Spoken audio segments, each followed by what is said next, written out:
Hi, we're back, and we're just having a heck of a good time here with Mark Gratton from A Most Excellent Catering These catering extraordinaire. I've had his food. They threw it out the truck as I was driving home, and I actually grabbed some on the fly. It was a little cold, but it was.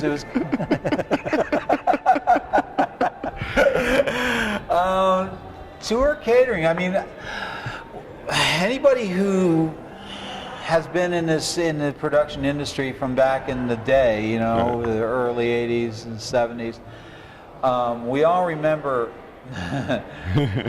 mystery meat and sweaty cheese, you know, for catering, or fast food, you know. Right. And you go to these places, you go to shows now, and it's serious fare. I mean, it's very serious fare. We have executive chefs, we have major players in the business. Tell me about how long have you had your company? How long have you been online? I've had my company for 5 years. Okay, so. And what got you into this? And then we'll talk about what made you take this avenue, and then we'll talk about the particulars of cooking in this environment. Well, I was in culinary school, and I met some people who were in the business, and I said, this looks kind of cool, and I finished it, and I ran into local catering 20 years ago.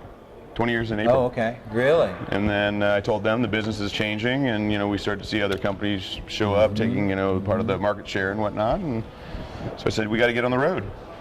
And we started working on that in 2001, and I got that company on the road in 2003, and then I branched out with my own company in 2007. Right. All right, now, so you've been a chef for a lot of years. Yes.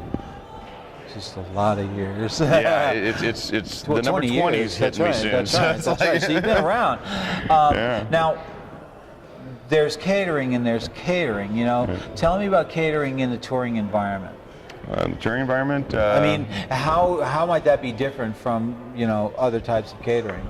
Well, I mean, I kind of consider it a mobile restaurant rather than, you know, catering is the way I see it. And most people spend 6 months setting up their restaurant. Right. We spend an hour and a half. You know, that's one of the big deals. You know, we got to be set up. Coffee is so important first thing in the morning. You know, I mean, it's not coffee that's almost ready. It's people walk in. You have an espresso bar set up, not just coffee now. You know, we have a full service dining room with omelet bar and waffle station, and just, I mean, everything. It's gone from when I first started, it was biscuits and gravy and you know, some bacon and eggs, and now it's, you know, what will make everyone happy. Yes, exactly. You know, and then you've got gluten-free, you've got all the other accommodations you have to do. Most recent is, I mean, weirdly enough, is just oatmeal, and not instant oatmeal. You know, it used to be instant oatmeal packets. Now you get, I do a variety of different breakfast cereals, and you know, it's kind of change it up a little bit as far as breakfast goes.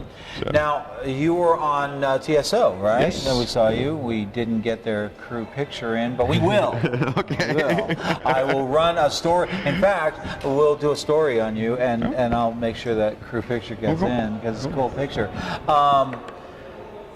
Now, TSO is a bit of a challenge because they're jamming a lot in. That's 5 days a week, you know, and people haven't toured like that since the